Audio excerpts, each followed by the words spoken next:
आप सभी प्रभु प्रेमियों के चरणों में कोटि कोटि नमन। यहाँ पर हम सद्गुरु शिव के महान भक्त रावण की एक कहानी सुना रहे हैं।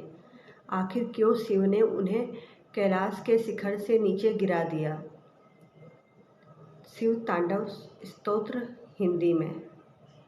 उनके बालों से बहने वाले जल से उनका कंठ पवित्र है और उनके गले में सांप है जो हार की तरह लटका है और डमरू से डमट डमट डमट की ध्वनि निकल रही है।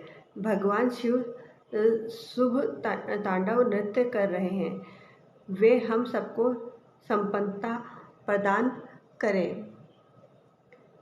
मेरी शिव में गहरी रुचि है, जिनका सिर अलौकिक गंगा नदी की बहती लहरों की धाराओं से सुशोभित है, जो उनकी बालों की उलझी जटाओं की गहराई में उमड़ रही है, जिनके मस्तक की सतह पर चमकदार अग्नि प्रज्वलित है और जो अपने सिर पर अर्ध चंद्र का आभूषण पहने हैं।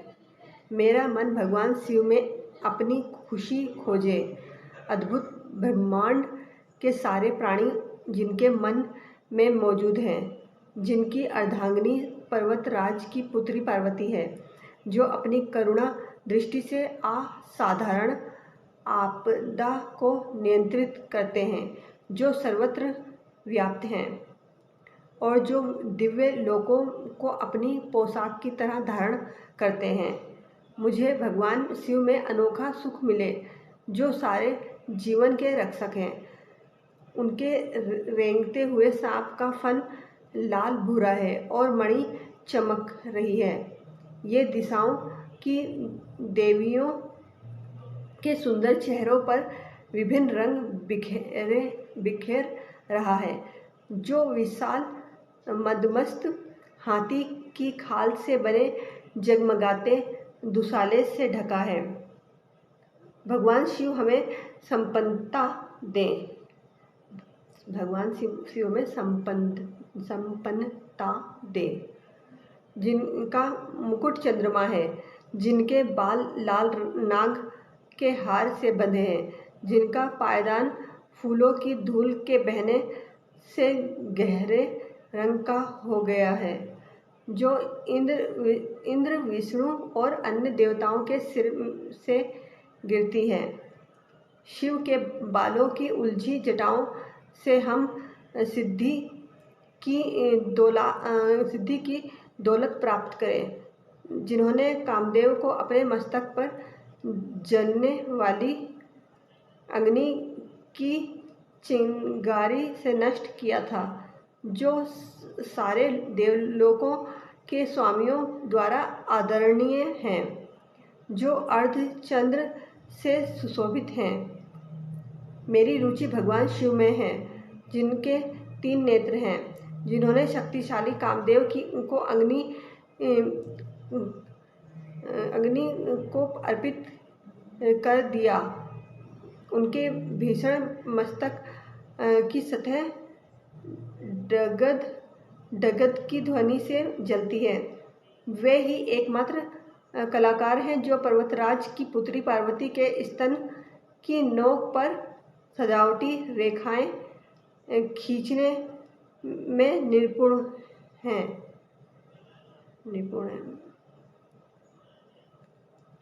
भगवान शिव हमें संपन्नता दें।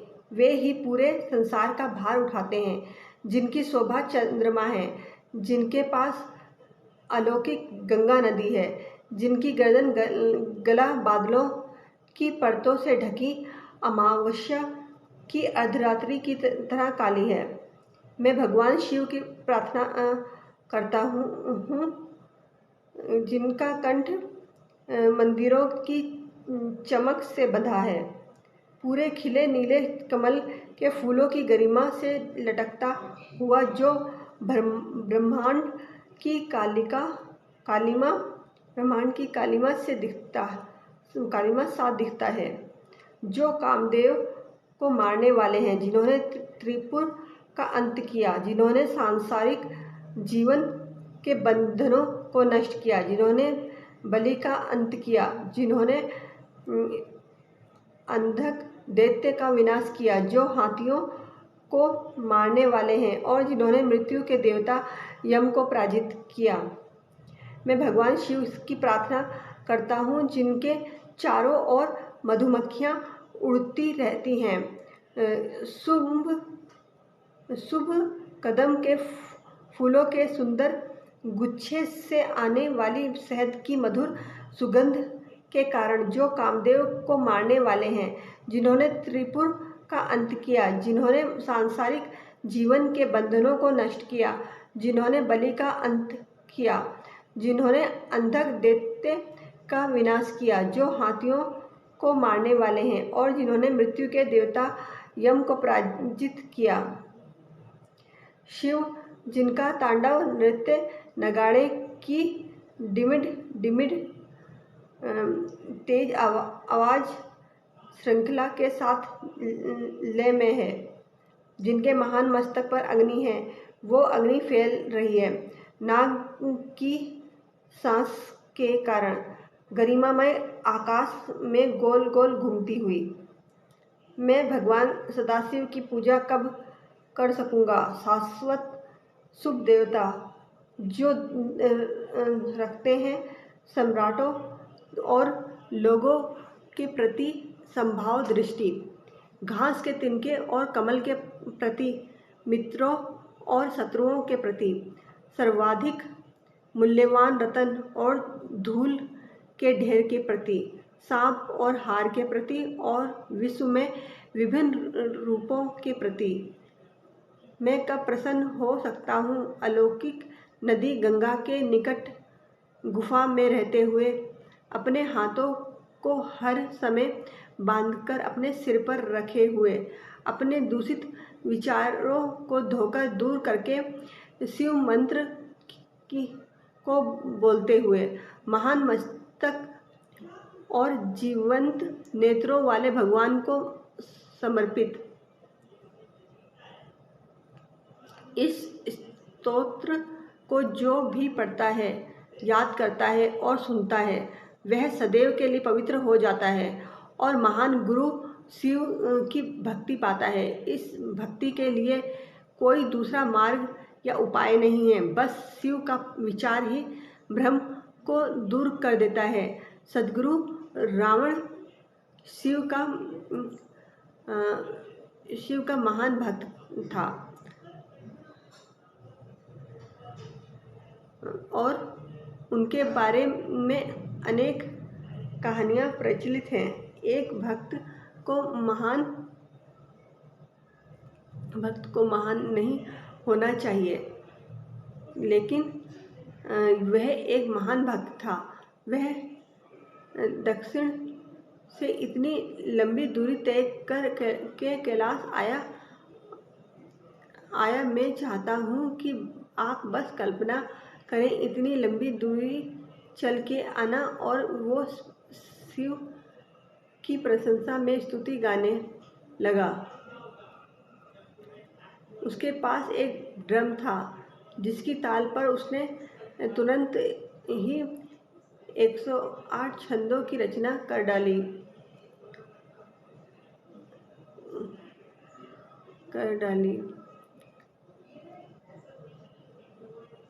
1008 छंदों की रचना कर डाली, जिसे शिव तांडव स्तोत्र के नाम से जाना जाता है।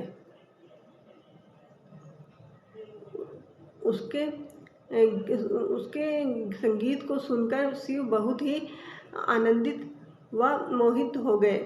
रावण गाता जा रहा था और गाने के साथ साथ उसने दक्षिण की ओर से कैलाश पर चढ़ना शुरू कर दिया। जब रावण लगभग ऊपर तक आ गया और शिव उसके संगीत में मंत्रमुग्ध थे, तो पार्वती ने देखा कि एक व्यक्ति ऊपर आ रहा था। अब ऊपर शिखर पर केवल 2 लोगों के लिए ही जगह है, तो पार्वती ने शिव को उनके हर्षोन्माद से बाहर लाने की कोशिश की। वे बोली, वो व्यक्ति बिल्कुल ऊपर ही आ गया है। अब ऊपर शिखर पर केवल 2 लोगों के लिए ही जगह है। तो पार्वती ने शिव को उनके हर्षोन्माद से बाहर लाने की कोशिश की। वे बोली, वो व्यक्ति बिल्कुल ऊपर ही आ गया है। लेकिन शिव अभी भी संगीत और काव्य की मस्ती में लीन थे। आखिरकार पार्वती उनको संगीत के रोमांच से बाहर लाने में सफल हुई। और जब रावण शिखर तक पहुंच गया तो शिव ने उसे अपने पैर से धक्का मारकर नीचे गिरा दिया। रावण कैलाश के दक्षिणी मुख से फिसलते हुए नीचे की ओर गिरा। ऐसा कहा जाता है कि उसका ड्रम उसके पीछे घिसट रहा था और जैसे जैसे रावण नीचे जाता गया, उसका ड्रम पर्वत पर ऊपर से नीचे तक एक लकीर खींचता हुआ गया। अगर आप कैलाश के दक्षिणी मुख को देखें तो आप बीच में से ऊपर से नीचे की तरफ आता एक निशान देख सकते हैं। कैलाश के एक मुख और दूसरे मुख के बीच में अंतर या भेदभाव करना ठीक नहीं है, लेकिन कैलाश का दक्षिण मुख हमें ज़्यादा प्रिय है, क्योंकि अगस्त्य मुनि कैलाश के दक्षिणी मुख में विलीन हो गए थे। तो ये शायद सिर्फ एक दक्षिण भारतीय पक्षपात है कि हमें कैलाश का दक्षिणी मुख ज़्यादा पसंद है। और मुझे लगता है कि ये सबसे ज़्यादा सुंदर है। ये सबसे ज़्यादा श्वेत भी है, क्योंकि वहाँ बहुत ज़्यादा बर्फ़ है। कई तरीक़ों से इस मुख में सबसे ज़्यादा तीव्रता है, लेकिन बहुत ही कम लोग हैं जो कैलाश के दक्षिणी मुख की ओर जा सकते हैं। ये बहुत ही दुर्गम है और वहाँ पहुँचना कम लोगों के लिए संभव है, क्योंकि इसका मार्ग अन्य मुखों की तुलना में बहुत ज़्यादा कठिन है और कुछ खास तरह के लोग ही वहाँ जा सकते हैं।